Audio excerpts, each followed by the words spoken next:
Di tengah kemewahan istana Dwaraka, Dewa Krishna yang agung sedang duduk dengan tenang di singgasananya.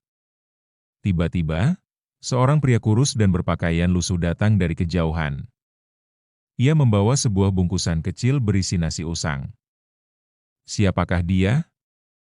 Mengapa ia begitu berani datang ke hadapan Raja Agung hanya dengan bekal sederhana? Ini bukan kisah biasa. Ini adalah cerita tentang cinta, persahabatan, dan makna sejati dari pemberian. Inilah kisah Sudama, si Brahmana miskin yang tak punya apa-apa, kecuali hati yang tulus. Sudama adalah sahabat masa kecil Krishna. Mereka belajar bersama di Gurukula, hidup sederhana, dan mengalami kerasnya kehidupan pertapaan. Krishna, meski kelak menjadi raja, tak pernah lupa pada sahabat lamanya. Sedangkan Sudama tetap menjalani kehidupan sebagai Brahmana miskin, penuh kesederhanaan. Meski miskin harta, Sudama kaya dalam cinta dan dharma.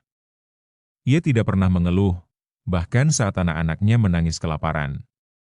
Hatinya penuh bakti, dan istrinya pun setia. Hingga suatu hari, sang istri berkata, "Temuilah sahabatmu Krishna. Mungkin, dia bisa membantumu." Sudama awalnya menolak. Ia merasa malu meminta bantuan.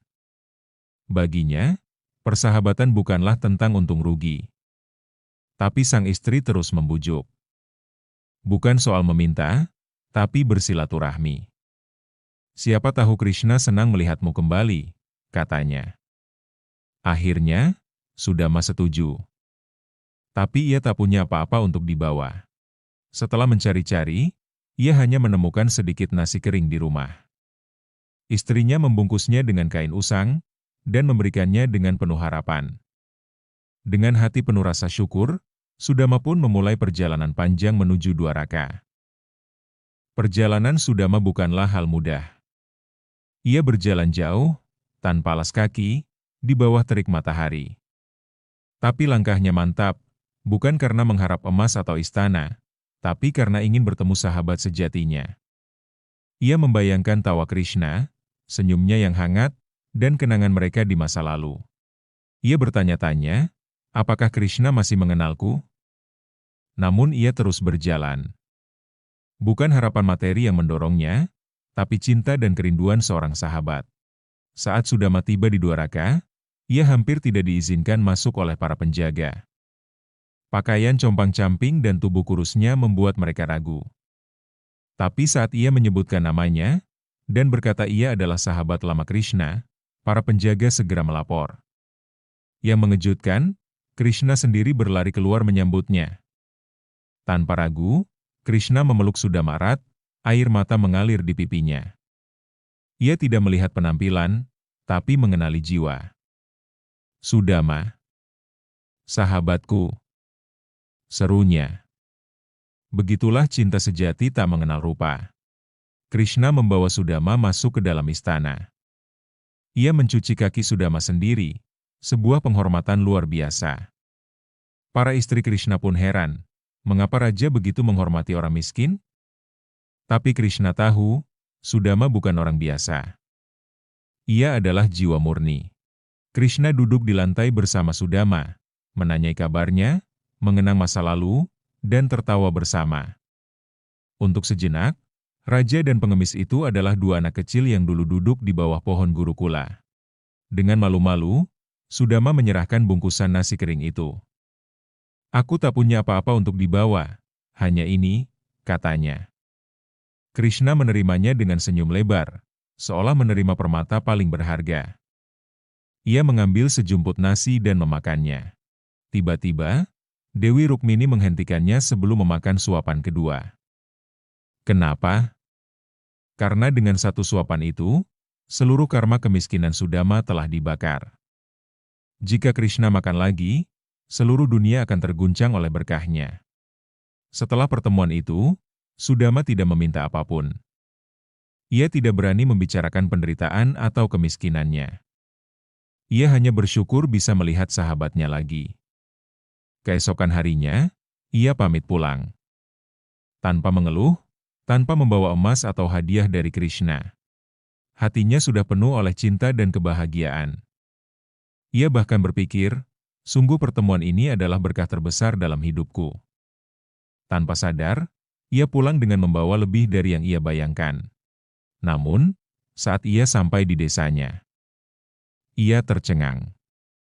Gubuk reotnya telah berubah menjadi istana megah. Anaknya berlari menyambutnya dengan pakaian bersih dan wajah berseri. Istrinya memeluknya dengan air mata haru. Semua telah berubah. Tapi bukan karena Sudama meminta, melainkan karena cinta tulusnya yang tak mengharap imbalan. Krishna telah memberi segalanya, tanpa diminta, tanpa diketahui. Inilah rahasia dari pemberian Tuhan, ia memberi saat hati siap menerima. Kisah ini bukan hanya dongeng. Ini adalah pelajaran tentang cinta, persahabatan, dan kekuatan ketulusan. Krishna tidak melihat siapa yang kaya atau miskin. Ia melihat hati. Dan Sudama, dengan satu bungkusan nasi, telah menunjukkan makna sejati dari persembahan. Ia memberi dengan penuh cinta, bukan harapan. Dan Krishna, dalam bentuknya sebagai Tuhan, menunjukkan bahwa cinta yang tulus tak pernah sia-sia. Ia membalas dengan cara yang melampaui logika manusia. Sudama mengajarkan kita untuk bersyukur, bahkan dalam kekurangan. Ia tidak menuntut, tapi mencintai. Dan Krishna mengajarkan bahwa Tuhan tak pernah lalai memperhatikan jiwa yang tulus. Bahkan jika dunia melupakanmu, Tuhan tidak. Dalam Bhagavad Gita, Krishna bersabda, Patram pushpam phalam toyam. Siapapun yang memberi dengan cinta, walau hanya daun atau air, akan aku terima. Sudama membuktikan kebenaran ayat ini lewat nasi keringnya. Cerita ini juga mengingatkan kita akan nilai persahabatan. Persahabatan sejati tidak menuntut, tidak menilai dari harta, dan tidak berubah oleh waktu. Krishna dan Sudama menunjukkan bahwa dua hati yang terhubung oleh Dharma akan tetap bersatu, meski terpisah jarak dan nasib. Ketika kamu mencintai seseorang tanpa pamrih, alam semesta akan mengaturnya untuk kembali padamu, dengan cara yang paling tak terduga dan paling indah. Apakah kita masih memiliki ketulusan seperti Sudama? Atau kita hanya datang kepada Tuhan saat butuh sesuatu? Cerita ini mengajak kita bercermin. Memberi bukan soal banyaknya harta, tapi seberapa dalam cintamu saat memberi. Sudama miskin secara materi, tapi hatinya lebih kaya dari para raja. Itulah mengapa Tuhan datang langsung kepadanya. Bukan karena apa yang dia bawa, tapi karena siapa dia sesungguhnya. Dan Krishna, ia menunjukkan bahwa kekayaan Tuhan tak terletak pada istana atau tahta, tapi pada kemampuannya mencintai makhluknya tanpa syarat. Ia menerima nasi kering itu seperti permata, karena ia melihat niat di balik pemberian. Ketika kita memberi dari hati, bukan dari kelebihan, saat itulah Tuhan hadir paling dekat. Tak perlu menunggu kaya untuk memberi. Cukup dengan cinta. Cukup dengan hati. Hari ini, kisah Sudama dan Krishna tetap hidup. Diceritakan dari generasi ke generasi, mengajarkan kita bahwa yang sejati akan selalu menyentuh hati. Jadilah seperti Sudama, tulus, sederhana, penuh cinta. Dan percayalah, Krishnamu akan datang dalam bentuk yang paling tak kamu duga, saat kamu paling siap menerimanya. Karena dalam semangkuk nasi pun, Tuhan bisa menyisipkan surga.